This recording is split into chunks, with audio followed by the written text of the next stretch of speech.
If it's the Cricket World Cup, trust New Zealand and South Africa to give you a cracker of the game.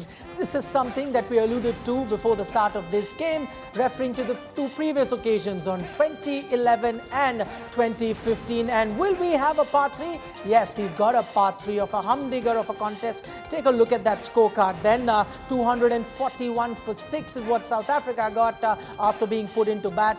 Van der Dusen 67 not out. Hashim Amla getting 55 as well. The star there with the ball, Lockie Ferguson picking up 3 wickets. But the man to watch out for is that man, the captain of New Zealand, Kane Williamson, with 106 not out, a match-winning knock, a captain's knock if ever there was. Chris Morris, the successful bowler for South Africa, picking up 3 wickets himself. You're watching ESPN Cricinfo Matchday, UK 2019. I'm Nikhil Naz. With me, Michael Hussey, Murali Kartik, Albie Morkel now joins us live from South Africa. But we'll go to the happiest man on our panel at the moment. Let's go across to New Zealand, to Dan Vettori. Dan, a very good morning to you. Worth staying up the whole night to watch a game like this?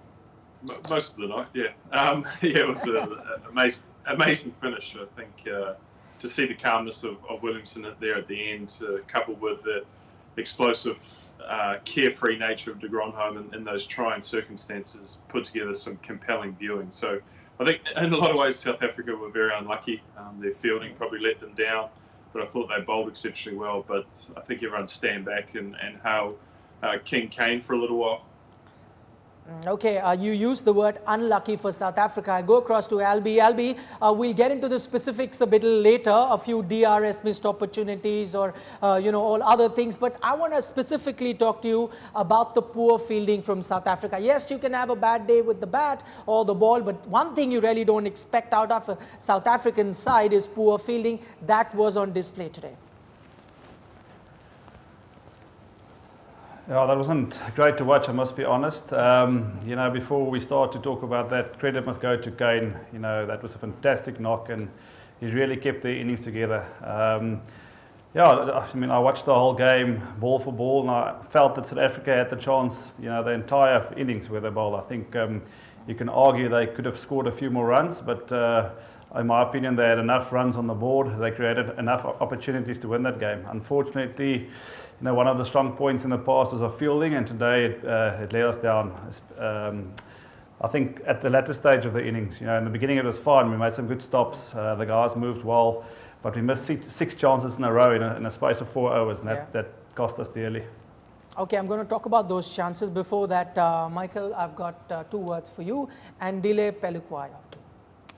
Yeah, I know. That was my prediction, that he was going to be the hardest bowler for South Africa to get away, and it wasn't to be, was it? He probably had a day to forget, but what I would say is I love these lower scoring, close contests and great contests between bat and ball. Yeah. The 397 and where it's just 6 after 6 after. It's great to watch, but I mean, I love that contest, and we didn't know which way it was going to go right down to the last over, and I thought it was a fantastic match. A lot of credit goes to King Kane, as Dan likes to call him, but also Colin de Grandhomme. He's had a fantastic day, both with the ball, but the impact he made when he came out with the bat, I thought was superb. But also give some credit to the South African bowlers. I thought they bowled with a lot of heart. They tried their absolute guts out, but it just wasn't their day today. They had their chances, but unfortunately for them, they just couldn't quite take them. Okay, as a watcher of cricket, Kartik, let me ask you, which game did you enjoy more? The 397, where Owen Morgan went hell for leather, or a game such as this one? I don't like those games at all. Seriously, I don't like those games. I can go on and on. So which one are you going to pick? This Absolutely, one? This one, any day.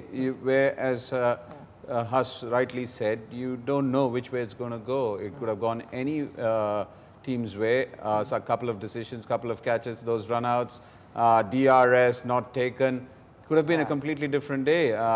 One man possibly didn't have the best of day when you're trying to defend a low total, but in spite of that, you're always going to expect that out of a bowling lineup. One man might not have a good day.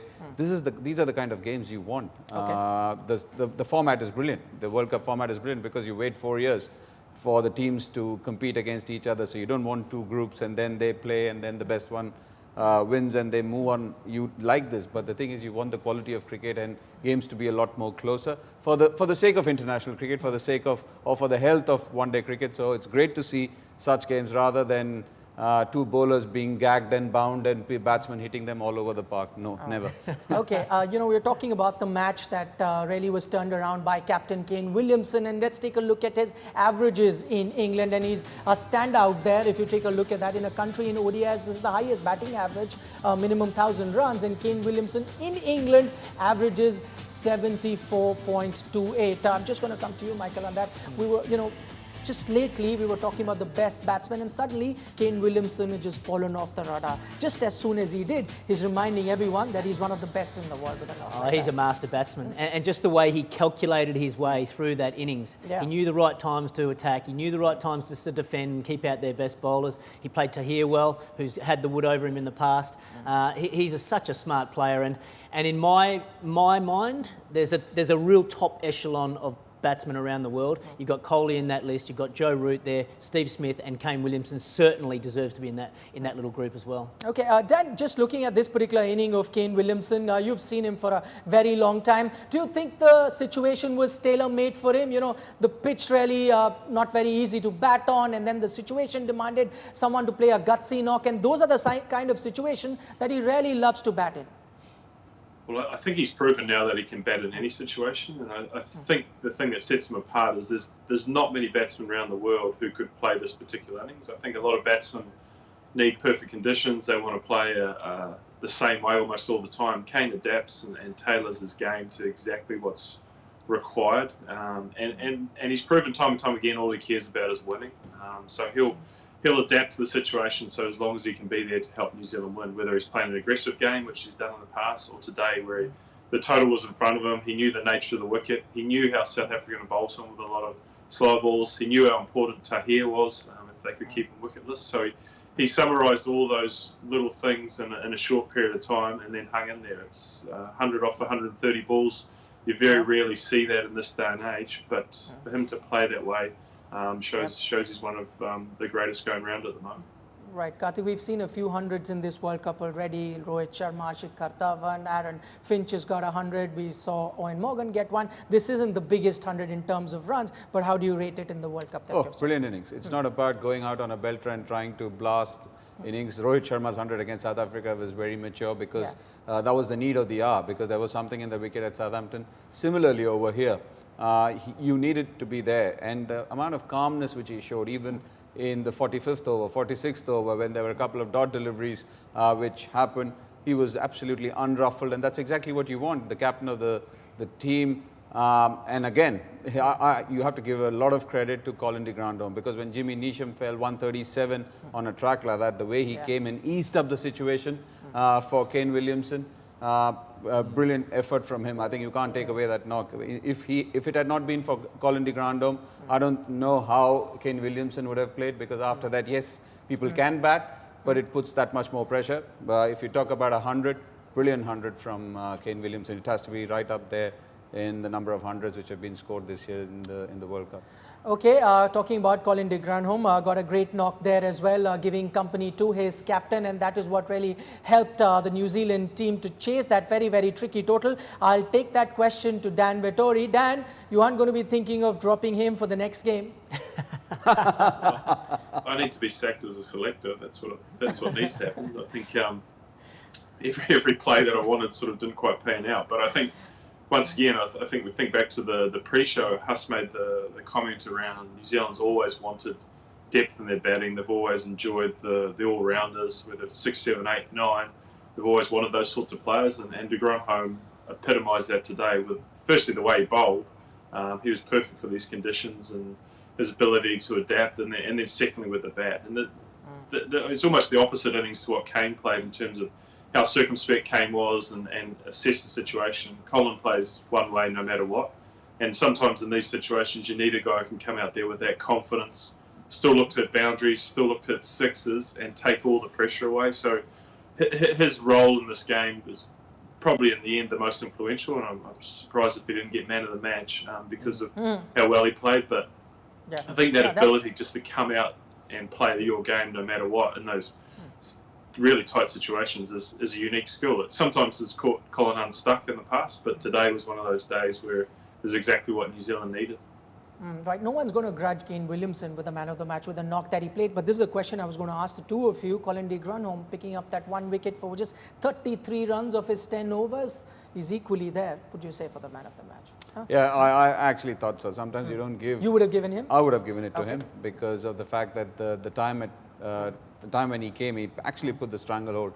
When you talk about the 10 to 20, or so the 11 to 20, 33 runs given. Even in the next, every time he's bowled, he hardly gave away any runs. And today, 137 for 5 is when he walked in. Yeah. I thought it was brilliant. Just the way he played, just took the attack. It looked as if everyone else was batting on a different surface and he was batting on a different surface. Some of the shots which he played off Rabada and Chris Morris, outstanding. Just relieved the pressure. Every time they needed a big shot, he had it in him. So, yeah, right contender as well because, look, there was a bit of a chancy innings, iffy innings, if I have to find some sort of criticism. All-round performance, you want to go it to someone else, not every time a centurion needs to get it. Michael? Yes. Would you? I'd like a joint man of the match award. Sitting on the fence. Are you? Well, if he's going to go to diplomatic. Grandhomme, I will go Kane. You know, Nice. I thought he was Okay. just as influential in the match, but Colin was absolutely superb. Brilliant knock. The new Brilliant. ambassador to India. No, I'll go for cousin. Williamson then. Okay, now Williamson getting that 106, but it all could have been very, very different. I'm going to talk about a very crucial moment in this match. You had Kane Williamson on 76. There was an edge. He nicked it. Quinton de Kock caught it, but never went for the DRS. Albie, let me get you on this. This was the game-turning moment for you?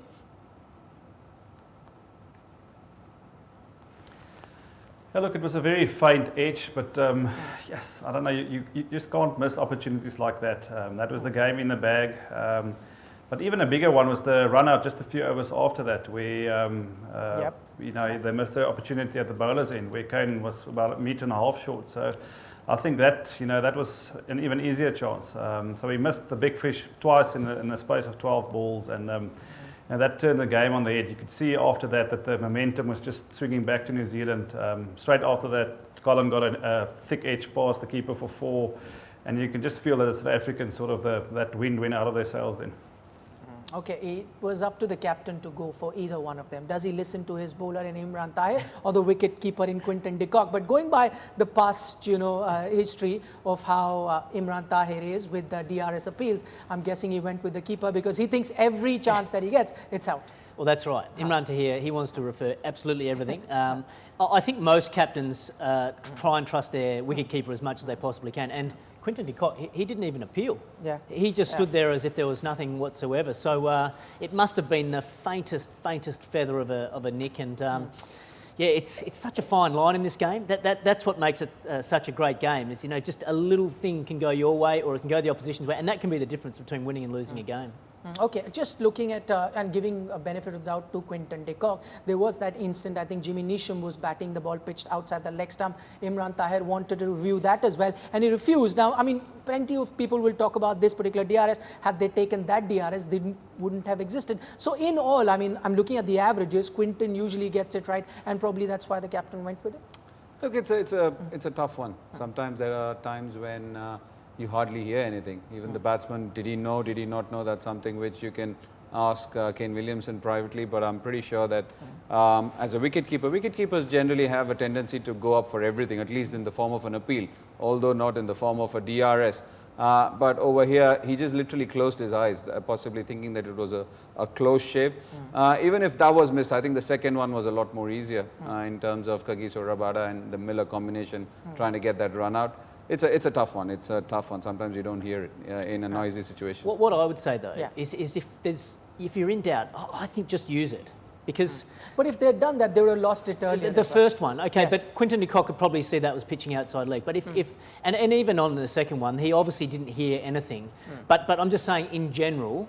If you're not sure and it's a huge wicket like a Kane Williamson, I reckon just use it. It might go your way, it might not. If it doesn't, well, so what? You just move on and just play the game out. Because as it turned out, South Africa still had their review at the end of the day. Yeah, and so didn't just use it. Correct. It could have just changed the game, and considering the way that Kane Williamson batted after that. Dan, coming to you, I'm just looking at the positives that New Zealand can take from this game. It always helps to win a very, very close encounter. But one question that was raised about this New Zealand team before this game was lower middle order, can that really fire? It got under pressure versus Bangladesh in that previous game. This time it was again put under pressure, but they've succeeded. So this is going to serve them well going forward in the tournament? Well, I think the difference is they weren't put under pressure with spin.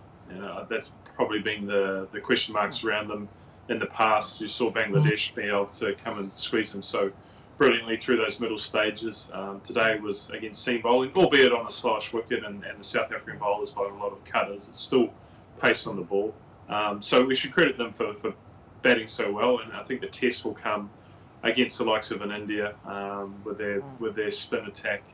Can they deal with that pressure through those middle stages if Williamson and Taylor are not in or able to play an innings like Kane played today? So, look, I think they're going to walk away from this game exceptionally happy. It's a tricky surface, a great team in South Africa.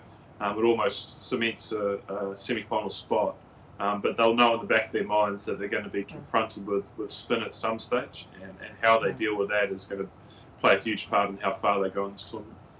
Okay, since we're talking about the New Zealand middle order, let's see how they progress through that innings that they played, and we're comparing it to South Africa. And if you take a look at that, South Africa and New Zealand, similar start, and then from 11 to 20 overs, even though they lost 3 wickets, a little ahead as compared to South Africa. And then it's the 31 to 40 overs that's really interesting, 46 for South Africa and 60 then for losing 1 wicket for New Zealand. That's one thing, Michael, I'll come to you, that we noticed with New Zealand. I mean, the run rate was climbing. They were trying to spend some time on the pitch, and yet they maintained that 6-odd sort of a run rate that they were chasing for close to 20 overs. It wasn't easy on a track such as this. Yeah, well, that probably 31 to 40 stage was when Colin de Grandhomme probably came in and just really upped the ante, so that was good. But both teams had quieter periods earlier on, and that was probably when the spinners were in play, and so it looked like it must have been quite difficult. So it was a tough game all round, a nervous and a tense game, but a fantastic game of cricket in the end. All right, as I said right at the start of the program, that trust South Africa and New Zealand